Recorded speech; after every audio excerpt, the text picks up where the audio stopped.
So hi and good morning, everybody. If this is your first event of the week, then welcome to Startup Boston Week. If you've already caught an event, then welcome back. Thank you all for joining us. My name is James Coe, and I'm one of the organizers for the event. On my screen, you will see No, you will not see. Okay.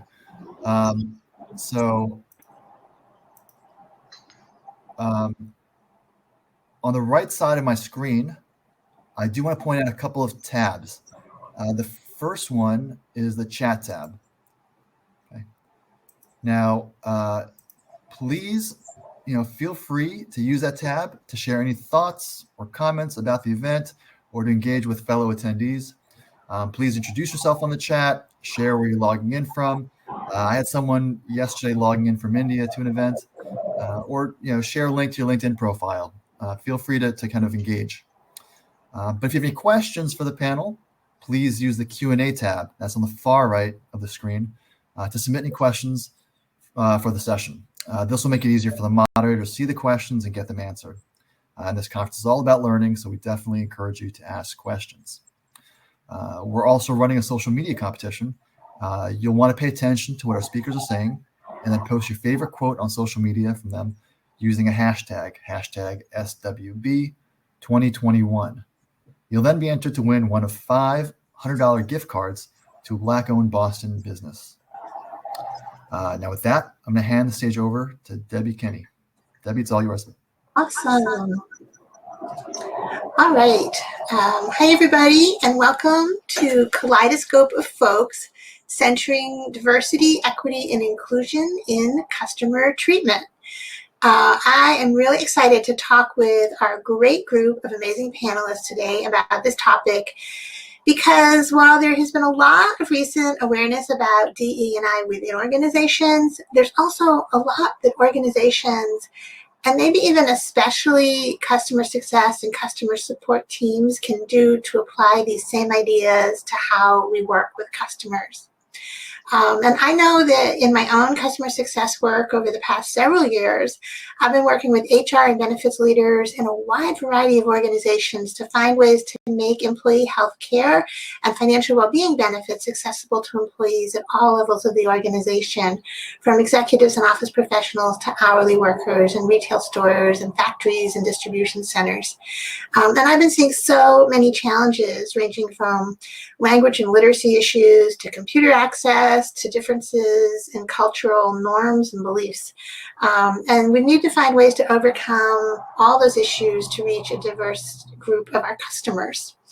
So today we're going to talk about how companies benefit from being proactive about diversity, equity, and inclusion when it comes to their customers. And our panelists that are here with me today, we have Diana De Jesus, who's our customer success manager at Catalyst.io, Lynn Zagami, who's head of customer success at Shoebox, and not quite here yet, but she's trying, is Vanessa Spetafor, who's director of inclusion, equity, and belonging at DraftKings, and she's having a little trouble getting through the system this morning, but hopefully our tech team will be able to get her in soon. So to start off, I'm going to ask our panelists to introduce themselves and say a little bit about their interest or experience with today's topic. And I'll just start with myself. So I'm Debbie Kenny. I am currently the Director of Customer Success at LearnLux. And LearnLux is the leading workplace financial well-being provider that blends fiduciary digital planning with access to one-on-one guidance with certified financial planner professionals. And our award-winning program equips employees with a financial plan to guide them through key decision points across all life events. So I've been involved in the startup community for many years with a focus on mission-driven organizations.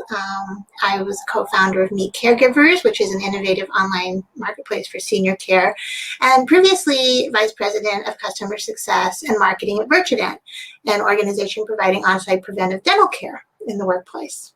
And as I mentioned, my real interest in this topic comes from the work I'm doing with employers to bring financial well-being to employees from all walks of life at LearnLux.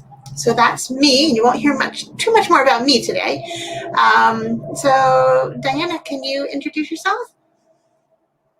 Absolutely. Hi, everyone. I'm Diana de Jesus, and I am a customer success manager at Catalyst. So Catalyst is a customer success platform, super easy to use, very intuitive.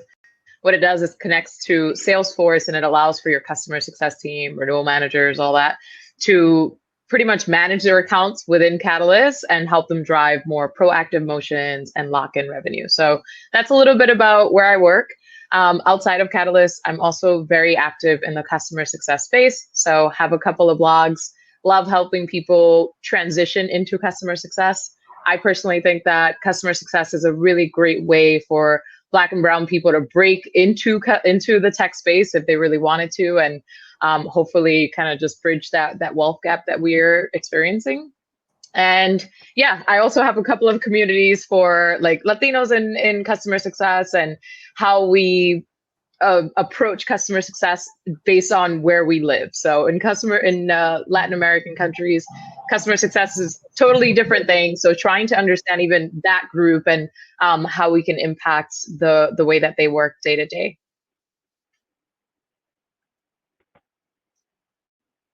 Great, awesome. And Lynn.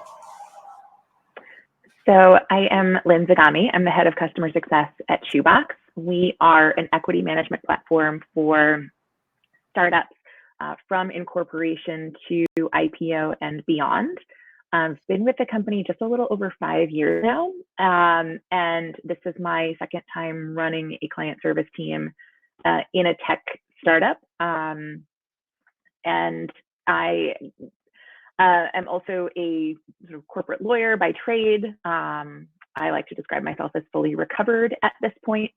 And we, I think about this issue from a couple of different perspectives. So one, a lot of my work in the startup community, particularly here in Boston, has been around supporting women startup founders, trying to close sort of the gap in access to expertise, to some of just the general uplift that we do for each other within startup communities, but also the funding gap. We've got some really fabulous data now, both about women founders and how much access they get to venture capital dollars. And I think it's over the last few years, we've been fortunate that people are turning their attention to women of color and other groups as well, so that we know just how bad the situation is and where our opportunities for improvement are. And being at the helm of the Shoebox Client Services team, our user base is quite diverse just in what they do and their level of expertise around equity management, around running a company, things like that. So we kind of can't do customer success well on our team if we don't have this inherent recognition and appreciation for the fact that our users are coming from all sorts of backgrounds, and we need to be mindful and sensitive of those things when we're interacting with them.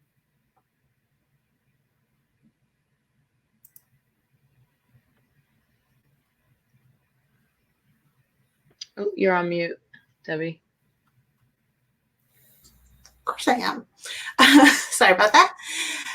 So we're going to dive right in with some questions, and we're going to start with some more general questions, and then we'll be able to dive deeper into questions specifically. So the first thing that I want to talk about today is, how does a company benefit by being proactive about diversity, equity, and inclusion when it comes to their customers? And either one can feel free to start. Diana, do you want to go for it? Yeah, sure. So I think that when we think about tech and even SaaS, like, it is incredibly competitive out there, and we're past the stage where we're creating new markets or industry leaders, right? Now we're all just in this big pool of just being competitive. Our feature set, somebody else already has it. So how else can you stand apart? And I think when it comes to your customers and the way that you care for your customers and support them, that's it. And one of the parts, or like one of the components of caring for your customer, is actually understanding them fundamentally. And that takes being able to understand diversity and support them in that way. So thinking through, like, even as you start expanding, you start going into different verticals or even different regions, like how are you able to support your customers when you go through that transition? That is the big differentiator. And we hear about it from different books that are telling us that the key focus is on the customer experience. But again, one of the parts of customer experience is actually understanding, empathizing with customers. And to do that, we need to understand them at the core. So I think some of those things that companies need to start focusing on is like being proactive about the way that we learn about different cultures and the way that that then gets actioned out in the work that we do. Even if it's about like accessibility, right? And the way that our websites behave and the way that people can use the product, to the way that we're having conversations with people in different places. So the other day I was watching this video and it was kind of funny. It was on YouTube and it was about like the way that we do service in America, right? Like I used to work in the restaurant industry. So for me, I would go to a table several times throughout their eating journey because for several reasons, right? I want to make sure that they're having a good time. It's a good experience, but make sure that I can refill things and upsell them on dessert. But let's say in a place like the UK, that's frowned upon, right? Like you actually want to enjoy your meal and not have someone come to you 3 times while you're eating. And so understanding like those differences in the culture, right? Those things also translate into the experience that we provide in tech. Great. Yeah, I so appreciate the emphasis on empathy. I think there's just no way to do good service without that. That's sort of the foundation on which all of our interactions are built on. And you know, in my role, I oversee both our support side and the customer success managers. No one sort of makes it onto our team without really strong EQ, really strong ability to empathize with whatever user they're interacting with on our platform. And I think there's I think to your point earlier, Debbie, about how companies are being more thoughtful about both how they are facilitating the development of a diverse team within their organization across a variety of different characteristics, right? We look at this from a race perspective. We look at this on gender. We look at it on age, kind of economic background, all of those things, or we should be, at least in most cases. And I think that ripples through to all of the different parts of the organization, right? You know, the developers will be thinking about this as they're creating technology. Our product team thinks about these things as they are designing and the product making decisions about how it should work and how it should respond to different users' needs. And in our piece of the organization, it's coming from this perspective of there is no one way to interact with someone either in a relationship building and customer success type of interaction, where we're trying to get them to engage deeply with our platform, to use it effectively, to align the value the platform can offer with their business needs, and also in the support context, right, where someone is proactively reaching out and saying, I need help with X. Just having that mindset always, that there is not a one-size-fits-all approach to these interactions, and our sensitivity and ability to be thoughtful about who that person is, what their individual needs are, where they're coming from, where they might struggle, and where some of their sensitivities might be. That's an essential ingredient to treating them in a way that is going to make them feel heard and respected, and as though they actually got what they needed from your product and the team that supports it. Yeah, great kind of introductory thoughts, I think, to the topic. So thank you both for sharing. Well, I know one of the things that some people are worried about when they start to think about DE&I in general, and is how to come across as authentic and sincere in their actions, and not just like they're doing this because it's the thing to do right now, or they're checking the box. What kind of thoughts do you guys have on that? Yeah, I think that with, for example, Black Lives Matter movement, early 2020, we saw a couple of customers or a couple of companies show their true colors, right? Like, I've have some friends that were working at some of these companies that were just putting their little black box, but internally not really having those discussions. So I think that things stem from the inside of the company and then should go out. So not to toot our own horn at Catalyst, but one of the things that I absolutely love is we do initiatives that start directly within our company, and then we push those out to our customers, and then we push that out to our platforms where we're vocal, like LinkedIn or Twitter. So an example of that is, we were for the entire month of June talking about Juneteenth, sharing educational resources that we can all learn about. We took the day off and we sent an email to our customers saying, like, look, this is why we're taking the day off. And also it's for observation purposes. And also here's where we stand when it comes to this. And then we also shared that out. So it's like creating the storyline so that you're not just like, oh, this thing happens and I'm just replying because I'm trying to fit in. It is a journey, and you should always go out of your way to make sure that you are keeping every culture or every movement or everything that's important to you right at the center, so everybody knows where you stand. So what that does for me as a customer success manager that's working with my customers is, because we're vulnerable and because we shared this email out, that is a talking point for me to have with my customers. And that's a talking point for them to start our conversation off with, hey, I really like that you guys are doing this, or like, oh, I didn't know about this, or whatever that might be. I think that it really does create a different experience when we are vulnerable and we're vocal with ourselves in our company, with our customers, and then with the rest of the world. So I think that is how we can be sincere and authentic. And another example I can share is like this is maybe a little bit off topic when it comes to DE&I, but still it's a woman who is getting knocked down, Simone Biles, because she decided to withdraw from an event.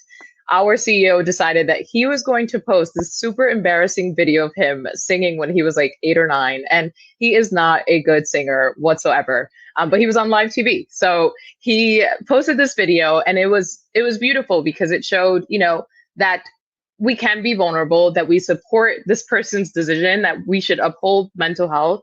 And why are people beating down on this one person, right? And so it's the little things like that that continue to add to your brand, to your presence, to your stance. And then when you do make something publicly known, when you do share out with your customers, they know exactly where you stand, and it doesn't come across as insincere or not authentic to the brand and company.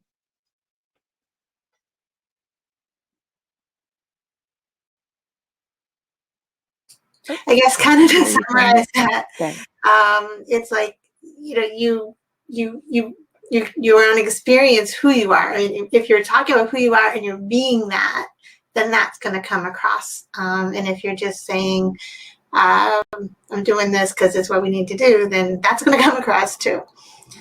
Yeah, absolutely. Yeah, I mean, I think it comes down to sort of doing the hard work in the beginning of figuring out what the company's values are. Companies don't need to feel strongly about or take a stand on every single issue that crosses their plate, but they have to decide what's important to them, right? And I think this is the great piece about working in startups is you can marry mission-driven work with companies that are financially successful. And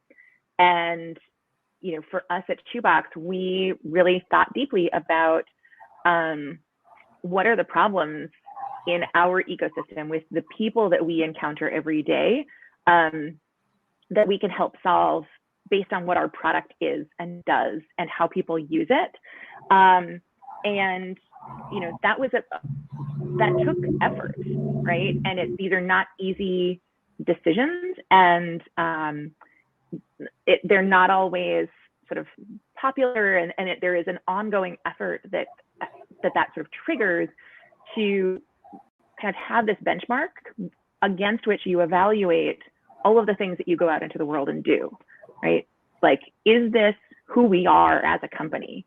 And sometimes the answer is yes, and we have to take a stance that might not be super popular, or that looks different from some of our competitors, or looks different from the way that people typically do things. Or it's, this isn't about who we are. And we're going to save our energy and our time for conversations that are more aligned with like what we have said is our mission. And for us, we realized very quickly our platform is so much about building companies, making it easier for them to fundraise, making it easier for them to reach an exit smoothly, and all of the processes that go into that, or head towards an IPO and be ready for that. There is such an education gap, and there is such a and that leads in part to a fundraising gap for a lot of underrepresented founders. And that was part of our decision to waive subscription fees for underrepresented founders of early stage companies. And it was kind of a no-brainer for us, right? Because we have this technology platform, but we also have all this wonderful educational content that talks about fundraising vehicles, that talks about employee equity, that talks about initial sort of HR decisions, and how you sort of set up those processes to get your team set up clearly, effectively, in a way that won't cause trouble when you're doing diligence for a fundraise down the road. We're in a good position to offer that to people in a way that other companies might not, right? That's where we have an opportunity to help level the playing field in the communities that we are in. And so a lot of times there are ancillary conversations to this, right? We do engage in conversations about the fact that, questions that a lot of companies get asked by potential investors are, sexist and racist and all of these other things in these very subtle ways, but it has a larger effect of, reducing the overall number of dollars that those companies end up raising, and also the scrutiny that they're under, right? A lot of those founders have to work twice as hard to get half of the credibility that others do. And so it's not an easy thing for companies to do, but I think if the hard work is done up front to decide where are our opportunities to make an impact, what are the things that we care about, and truly decide on those as a team, those moments that are more timely, right? The Simone Biles moments, the Juneteenth times, those become easier, because all you need to do is look at, well, what are the things that we stand for, and then act in accordance with those values. Yeah, I love that, Lynn. I think that it's a great source for the rest of the company to also have, so that they know, based off of this North Star, then what decisions should I take, and what's important to us. And also, I think you mentioned this at the very beginning too, like for recruiting purposes, people that are attracted to a company that has these specific values, that's a huge win. Yeah. Yeah, and just making those resources available to people who might not have that knowledge or information, that can go a long way. And sometimes we just don't realize the obstacles people have to overcome to get things that others might just take for granted or have easy access to. So really good points. I do wanted to say, sadly, that Vanessa just hasn't been able to get into the system. So she's not going to be joining us today. And also, I just wanted to remind people that we do have the Q&A section here on the platform. So if you'd like to ask any of your own questions when we get closer to the end, we'd be happy to field some of those as well.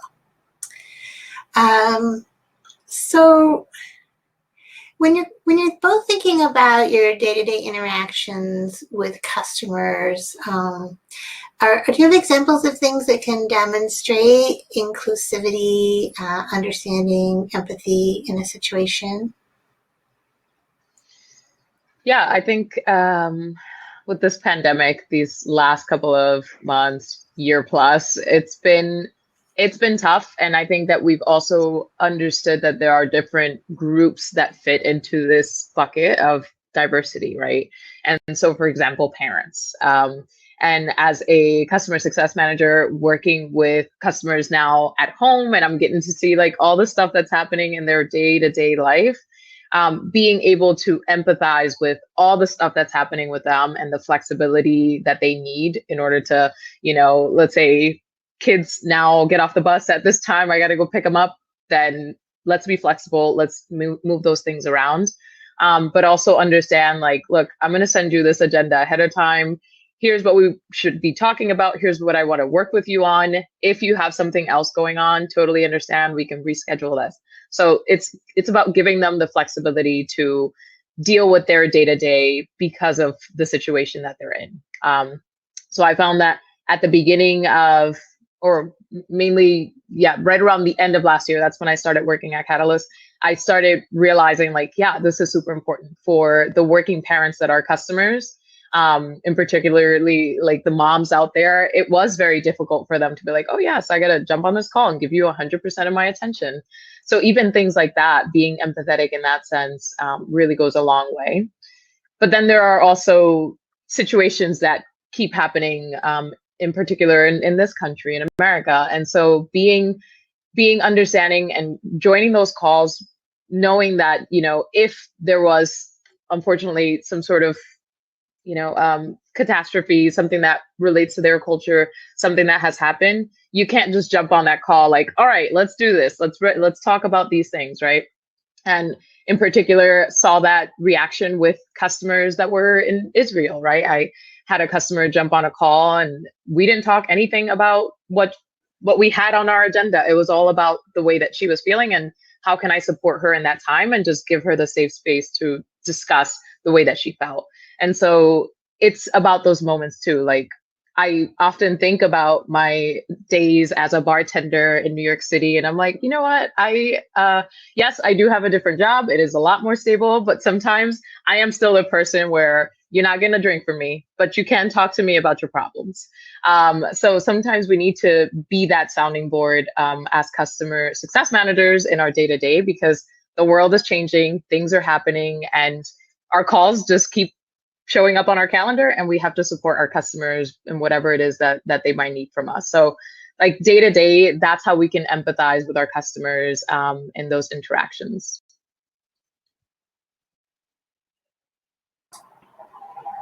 Great. Yeah, I know. I think one of the things that with everything that's happened, in this country and in the world with the pandemic and, all those things, that it has humanized the work relationships, so much more than in the past, where maybe we get a glimpse of what somebody's home life is, or we see their kids. Or I reached out to a client this week who I hadn't connected with for a while, and I said, hey, we haven't connected for a while. And she said, Debbie, my father passed away last week, and so I'm dealing with that. And so just reaching, having that personal connection and making it human for people goes a long way, I think, in dealing with these things. Absolutely. I mean, I think this is an area where the company's internal culture plays out in the way that we work with those outside of the organization as well. We made the decision pretty quickly when COVID hit to become a remote team. We were about a third remote anyway, folks around the country and in Europe. So it was a pretty darn easy transition for us. Also, folks who are in Boston know Cambridge real estate is not inexpensive. And so we just said, this is the way we're going to do things. And I think between that decision and the fact that, a lot of us are parents of school-age children who were doing 8 different versions of learning at home, like support. I mean, I became my son's first grade teacher. He wanted absolutely no part of it, and didn't care that I am an adjunct professor at a university. It meant nothing that I also was responsible for his first grade studies.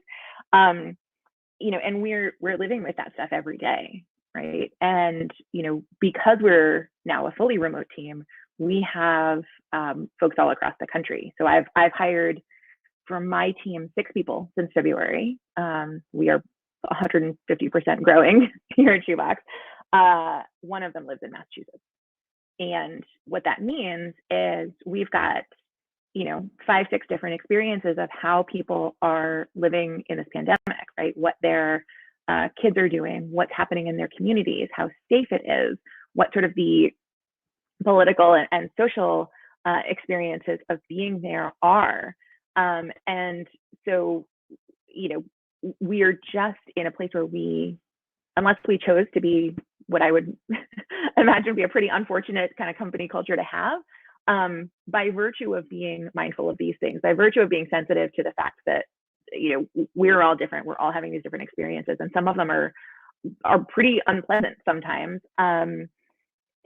We have to take that out to our clients as well. And, I think for us, by virtue of the fact that, the users that we deal with every day are very different, right? We have early stage companies, we have sort of middle, like Series A, B stage companies, we have companies that are prepping for an IPO. We've got company founders and executives, we've got attorneys, board members, investors, normal, like sort of run-of-the-mill employees. We have to be adaptable to working with all of these folks and their particular sensitivities, their sort of savviness around technology and around the concepts that we deal with, right? Just these things that we kind of take for granted being in a software company that deals in these things every day, but people don't always know what it means to exercise stock options, right? And so we've got people who do that every day and who administer those plans, and we've got people who are doing that for the very first time as an employee. And so, we have to kind of take that out, that sensitivity that we have for each other, out towards our clients, because it's this additional layer of, okay, you are this very diverse group across a variety of spectrums. Now you're also a very diverse group across a variety of spectrums, living in a pandemic with all sorts of things going on that just don't affect every group equally, right, or fairly. And that just has to be kind of in the water for how we do things. Otherwise, our reputation for providing good service would quickly erode, for sure. Yeah, I think it's interesting. You mentioned about stock options and educating people about that, and that sort of thing. Sometimes it will educate people about it, learn locks, but sometimes it's very even more basic things like how to build an emergency savings so you're not living paycheck to paycheck, or your life isn't destroyed when your car dies, or things like that. And one of the things that I've been learning in that process is some of the cultural differences that, I think in the Hispanic communities, I've been learning that, people don't trust banks. They don't want to, not all people, but some people, or so they don't want to put their money in the bank. Also, I've been learning about things like they don't want to use credit.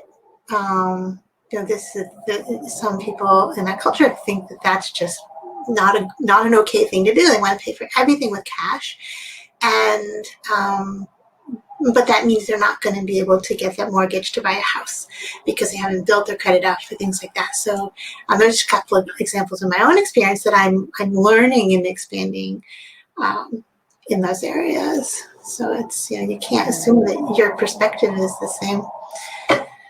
Well, we encounter that quite a bit where, we talk about bootstrapping a lot in startups, right? And, if you can avoid taking institutional capital and keep more of the equity among you and your founders longer, great, do that, etc. But who has the access to, bootstrap, right? You don't come from a blue collar background and then be able to do $1 million friends and family round, right? Those are two things that just don't go together. And there's a very distinct group of people that have that ability, and they tend to look alike. They tend to come from the same 5 schools, right? They tend to have sort of a similar story how they got there. So I think it's helpful for us to have that kind of over in our peripheral vision, that not everyone came to starting a company the same way. Not everyone is having the same experience when they go to fundraise. Not everyone is having the same kind of conversations when they go and meet with investors, right? These things all look different. And, there's conflict and baggage around some of those things that we need to be mindful of. And we try very hard to do that. Yeah, great points.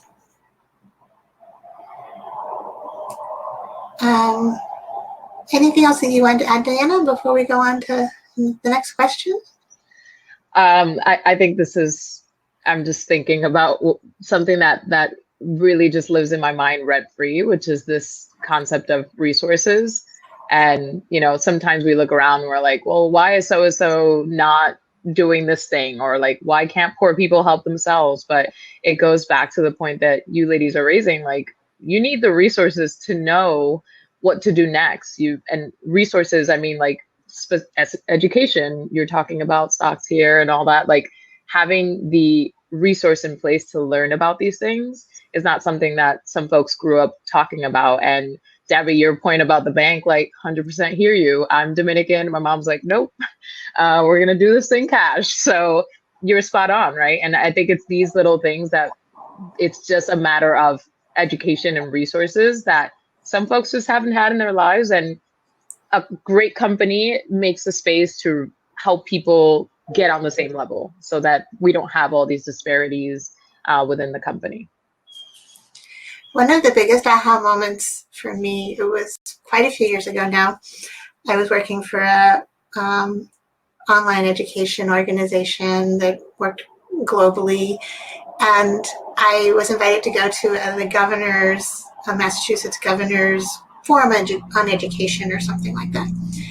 And somebody stood up, one of the speakers, and said for everybody to raise their hand who had gone through, graduated high school, 12 years of high school, then did 4 years of college, then went on, to get a master's degree in that order. And almost everybody raised their hands who was in that room. And then he told us this ridiculous percentage of how many people actually do that, in kind of the expected way. And it's a very tiny percentage of Americans, follow that path. And so these people who are leaders in education and raising the youth of tomorrow, they think this is what people do. Yeah. And it's not. It's what a small group of people do who are defining things. So just that kind of awareness is so important. Yeah, 100%. And hard to get. I mean, how do you know if you don't know about these things? Which I think is a nice lead into one of our next questions, which is, how much do you think about in terms of hiring, who to bring on your team so that you have people, who already have and know this experiences because they're their experience? All the time.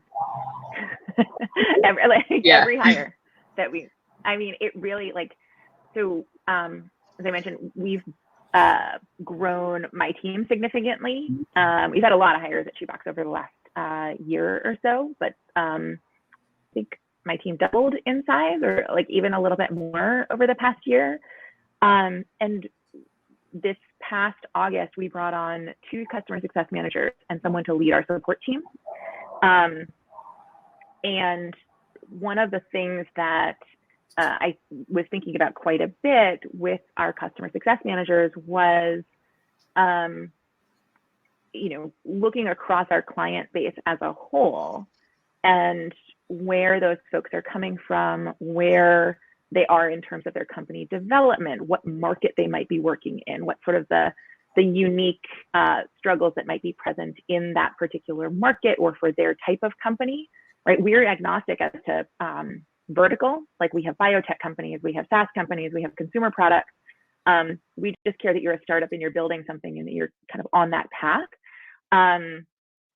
So, our client base is diverse across a multitude of fronts, and it really was a purposeful thing where stepping back and saying, okay, who are my CSMs on this team? If I am going to say that, like, Jane is responsible for this batch of clients, I need to know that I've also got a number of people who can relate to the people who might not respond as well to Jane for whatever reason, right? They might not be aligned on certain things. And it was super important that when we said, okay, here is our entire client base, and these are the people that we have chosen to take care of them, that we had a group that could work for just about anybody for any reason. And certainly not to say that, like, someone doesn't like having a woman as their customer success manager because they just don't like being told what to do by a woman. Therefore, we need to have like guys on hand so we can sort of accommodate that. We don't really play that game. But what we do need to do is make sure that the way that our people are showing up and the way that their sensitivities are exhibited for different clients gives every one of our clients a place to go that they feel comfortable and where they can build a relationship and where they can get on a call. And if they lost a parent last week, they can feel okay saying as much. And because I do think, to your point, Diana, about sort of having a service background, like being in the service sector, I think it's hugely important. And I forget, 100 years ago, I heard somebody talk about this on a customer success podcast. And I do agree, right? The people who've been out there kind of on the front lines without a place to escape to, right? Like you're at a bar, you're a waitress, you're sort of a retail employee. There's nowhere for you to go if something goes wrong. And I think those folks, and you have the sensitivity that builds up, and you couple that with just this reality that we all appear kind of a little bit different, and we've all got places where certain people will respond positively to us, and some people won't necessarily connect with us. And so we need to make sure that we can have kind of a partner for each of those different types of clients. Yeah, 100%. I think back to a funny story when I used to work for this European company, and I was leading a support team, and there was a ticket that came in from someone named Andrea. And the person that took this ticket, they were like, hey girl, totally got your back, everything's good. But Andrea was an Italian man. So it's like these little things where we're like, okay, we might need to hire people in Europe and have them actually work these European tickets, right? To now being a customer success manager, like I have my customers where we have our kids and we're like, girl, yes, we are back to school. Here are all the things. Let me show you this new lunchbox I got. To, another woman of color that has curly hair, and we're like, I just bought this new product. Let me tell you all about it. Like, it's all these little things where we talk about establishing relationship with customers and being the trusted advisor. Well, you need this foundation to build those things. It's so much easier and better when you build those things. Even just having coffee with a customer and talking about like the struggles of being a woman in customer success. Like, to your point, Lynn, like I've been on a call where a guy just straight up is like, don't want to work with you. Sorry.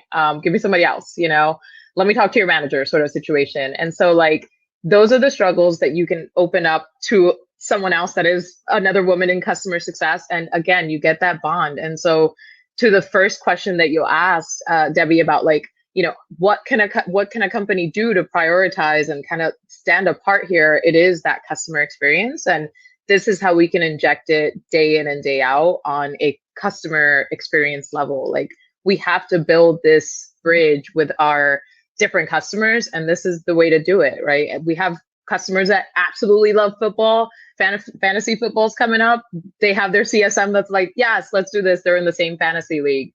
I created a fantasy league for F1. It's like all these little moments that we can build and bridge the gap between our diversity, building on the empathy piece. Like all of these things are super important. So when I think about hiring, we do keep these things in mind, and it does start from the very beginning. We are super committed to the way that we hired. We have someone that is probably the most unbiased hiring manager or recruiter that I've ever worked with, and really isn't afraid to call people on things that might come across as biased. And I think it's that ability to give feedback and to check ourselves along the journey. That's what helps us out. And to Lynn's point about like, knowing your team and seeing the different kind of players that you have on your team, we do that too. We want to make sure that our team is stocked up with different personalities, different folks that have different strengths, because you're right, like some customers react better to others. We can support customers better if we have the right kind of players match the right customers. Great. I think we've hit a hot topic here with the hiring, and because we've got several questions from the audience, and so just in order to bring them in, let's try to tackle a couple of those. The first one is from Benito, and he says, many companies do the talk about DEI, compete to hire the small pool of qualified, underrepresented people, and even target customers, underrepresented communities, but they don't feed the source, education, opportunities to those communities.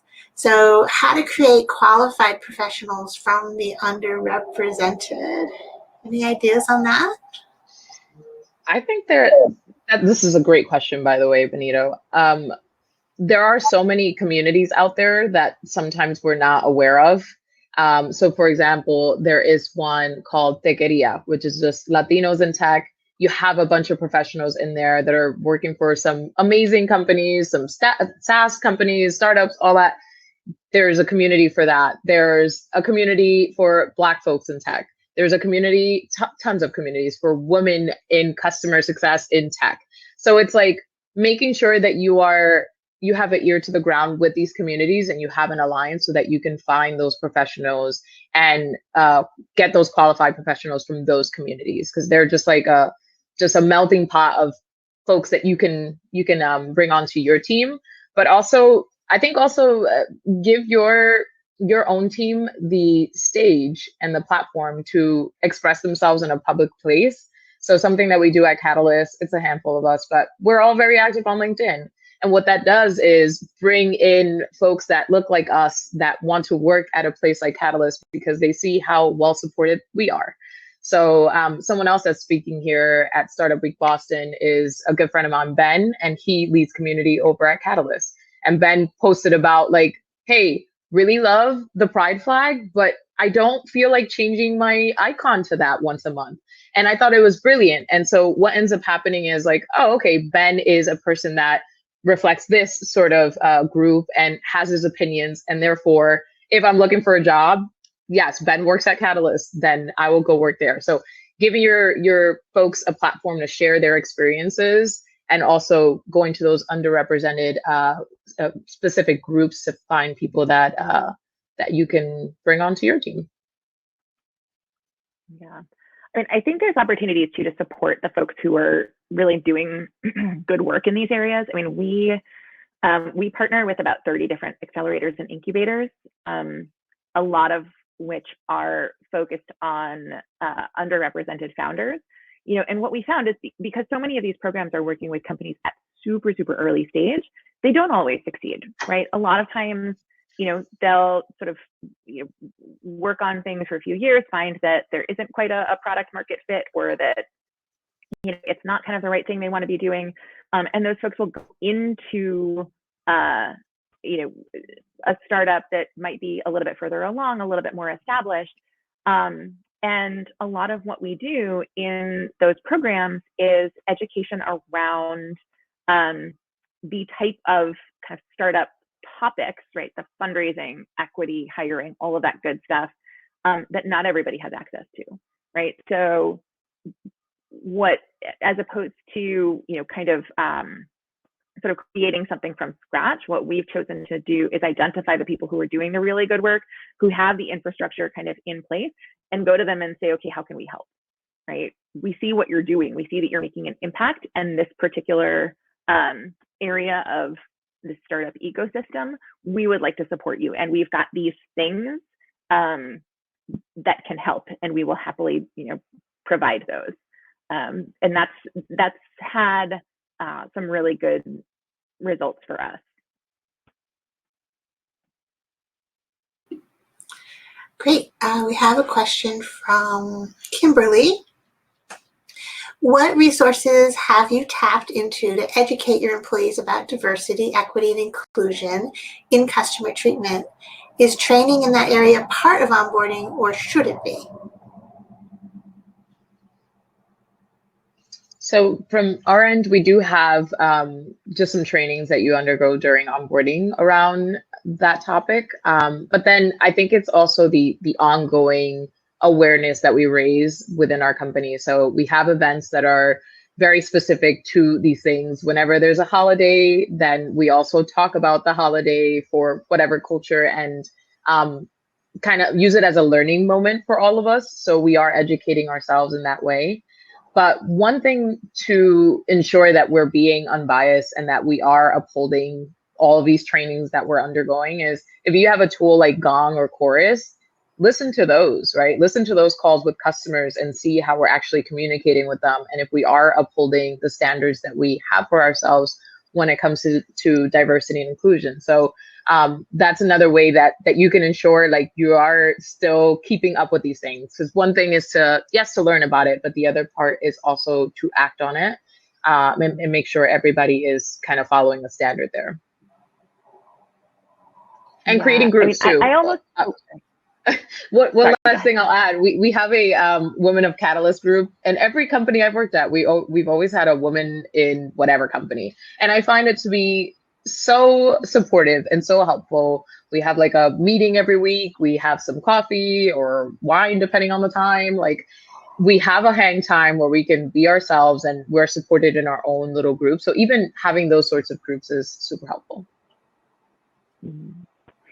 Yeah, I almost like, I have a bunch of friends who kind of work in this area. I would definitely give a shout out to the team at She Geeks Out. I mean, they're focused heavily on diversifying teams within tech companies, and they've gone about it in a really thoughtful and kind of results-oriented way.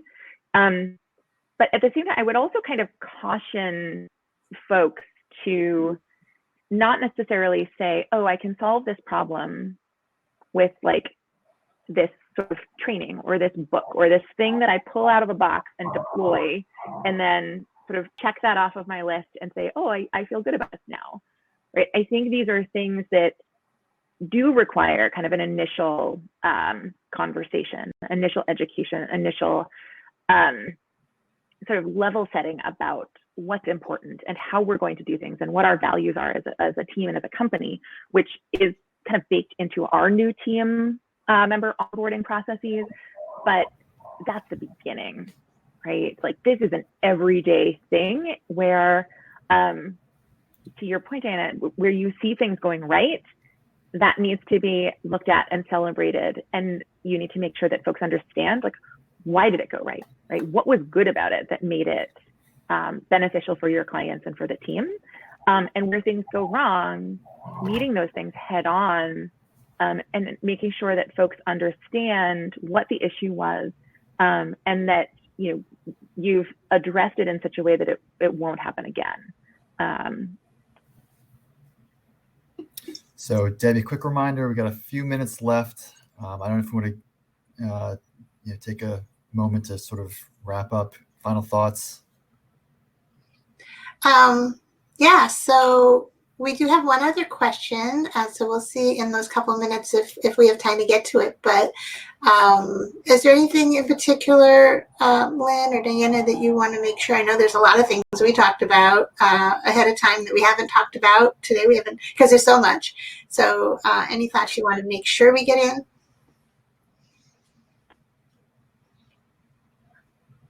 I think we've covered a lot of ground today. Probably if I had to get a count or like a word cloud on the word I've said the most, it's empathy. And that's what having a diverse team and working with diverse customers really gets you to. So if there's anything that I've rambled on about today, it is the empathy piece that really helps you stand apart from competitors. And a way to do that is through your team, ensuring that you have really good experience for your customers through just ensuring you have diversity within your team to support them. Yeah, now you got me thinking like, well, what's the biggest thing in my word cloud? And I think it's just sort of making these things cultural, right? Making them part of the fabric of how you do things. Because then it doesn't feel like a stretch. It doesn't feel like something that you have to like a puzzle that you have to figure out. It's, you make the choice early on to be that kind of company, to be that kind of team, to work that way with your customers. And that's what gives you kind of that North Star against which you can measure each of your interactions, each of your client relationships, and identify places where improvements or adjustments are needed. And that's really the most important thing. So perfect. So we did have this one last question from Laura, which is, I'm a solopreneur bootstrapping, and it's hard to find the starting line, where and who to hire. I have limited funds, and I so need to hire the right person to grow a mission-driven based product, knowing I am all over the place and need to keep in mind I have 5 kids and 2 grandmothers living with me to focus on expanding the business. How do I find the right person, access the toolbox, and gain the resources on where to start to hire a person that is the right fit for my business? Probably more than we can do in a minute, but any thoughts?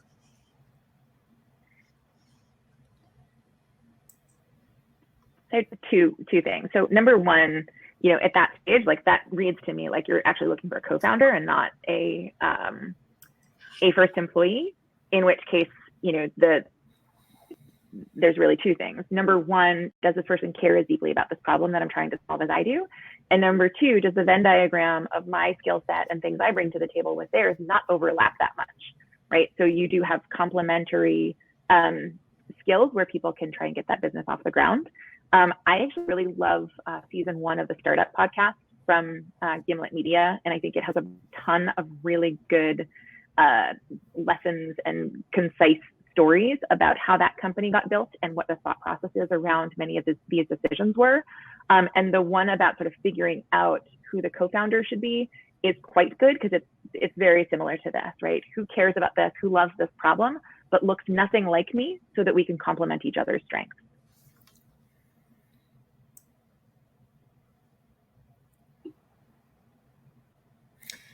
Great. All right. Well, so I'd like to thank the speakers for a great session. Thank you, Debbie. Thank you, Diana. Thank you, Lynn.